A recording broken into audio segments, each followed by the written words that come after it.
চলো তোমাদের আজকে একটা ছোট্ট বাচ্চা কুকুরের বেঁচে থাকার কাহিনী শোনাই। এই যে বাচ্চারা দেখছো, ঠিক এই বাচ্চারা যেমন দিনের বেলায় ট্রেনের ভিতরে পড়ে গেছে, দেখার সঙ্গে সঙ্গে আমরা তুলে দিয়েছি, ঠিকই এরই সঙ্গী ভাই কিংবা বোন, না না ভাই, এটা ছিল ছেলে। এই ছেলে কুত্তাটাও মানে তার ভাই এও রাত্রিবেলায় ট্রেনে পড়ে গিয়েছিল। রাত্রিবেলায় ট্রেনে পড়ে যাওয়ার পর তাকে খুব ভালো করে ধুয়ে গরম জলে হেয়ার ড্রায়ার দিয়ে শুকিয়ে তাকে চেয়ারের উপরে রাখা হয়েছিল। তারপরে ভাবলাম কীভাবে তার ঠান্ডাটা কমানো যায়। তার ঠান্ডা কোনো রকমভাবে কমছিল না, আর বাচ্চাটা ছিল অত্যন্তই ছোটো, এরা 22 দিন না 24 দিন এরকম একটা ডিফারেন্সের মধ্যে এরা, মানে বেবিটা এত ওদের বয়স হবে। বলে না 22 দিনের বাচ্চা 23 দিনের বাচ্চা, ঠিক এরকম। ওরা এখনও ঠিকঠাক করে খেতেই জানেনি, ওরা মায়ের দুধ ছাড়া আর কিছুই খেতে পারেনি।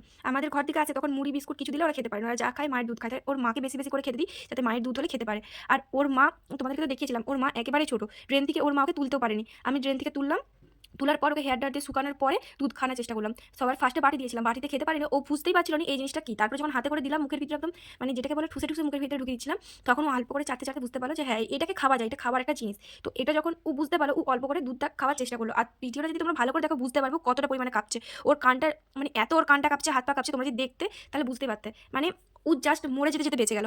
ও মরে, মানে আজ যদি আমরা না দেখতাম, আজ নয় এর থেকে 2-3 দিন আগের কথা, মানে 2-3 দিন আগে যদি ওকে দেখতাম, ও আজকে আমাদের সাথে থাকতো। চলো লাস্টে তোমাদেরকে দেখাবো, ও কিন্তু এখনো বেঁচে আছে। কিন্তু কত কিছু করার পর যে ও ওই ঠান্ডা ড্রেনের জল থেকে পড়ার পর আবার স্নান করানোর পরও যে এত কাঁপার পর বেঁচে আছে, এটা একটা আশ্চর্য ব্যাপার। বলে না কুকুরের জীবন যার দুয়ারে লাথি খেয়ে মার খেয়ে আরও বেঁচে থাকে, ঠিক সেরকমভাবে এত কিছু করার পর কিন্তু ওরা বেঁচে ছিল। তো আমি অনেক করে চেষ্টা করলাম দুধটা যাতে খেয়ে নেয়, কিন্তু কোনোভাবে ওরা দুধটা, মানে ওরা বলছি ও দুধটা খাচ্ছিল না। আর ওর মা আমাদের গেটের গড়ায় দাঁড়িয়ে ভুক করছিল, ওর মা ওকে নিয়ে যাওয়ার জন্য, মানে এত চেঁচাচ্ছিল। ওর মা ভাবছে হয়তো ওর ছেলেকে আমরা মানে রেখে দেবো বা মেরে দেবো, কিন্তু ওর মায়ের কাছে দিয়ে দিলে আমরা মন্দিরে একটা ঘর করে দিয়েছিলাম, আমাদের পাশে একটা মন্দির আছে, সেই মন্দিরে একটা ঘর করে দিয়েছিলাম। কিন্তু সেই যতই হোক তিরপলের ঘরে কি আর আমাদের ঘরে যেরকম গরম সেরকম তিরপলের ঘরে কি আর গরমটা থাকবে। তারপরে কোনো রকমভাবে ও দুধটা না খায় এরকম একটা জুতার পেটি নিয়েছিলাম। এরকম পেটিগুলো নিয়ে এরপরে এটাকে খুব ভালো করে পেটিটা ব্যাক করবো, ভাবলাম যে পেটিটার ভিতরে ওকে রাখবো, যাতে ওর মানে একদম ছোট জিনিসের মধ্যে রাখার চেষ্টা করছিল। যত ছোট জিনিস হবে ওরা তো একদম মানে চিপাচুপি হয়ে থাকে না, তো সেরকমভাবে যাতে থাকে আর ঠান্ডাটা যাতে কমে। ওর মা কিন্তু মানে বাইরে থেকে ওকে অনেক ডাকছিল, কিন্তু আমরা যেতে দিই, কারণ ওর প্রচুর পরিমাণে ঠান্ডা লাগছিল, ও শুকিয়ে গেছিলো, কিন্তু তাও বাইরে প্রচুর ঠান্ডা ছিল। আর 2-3 দিন আগে কেমন ঠান্ডা ছিল তোমরা তো দেখতেই পাচ্ছিলে।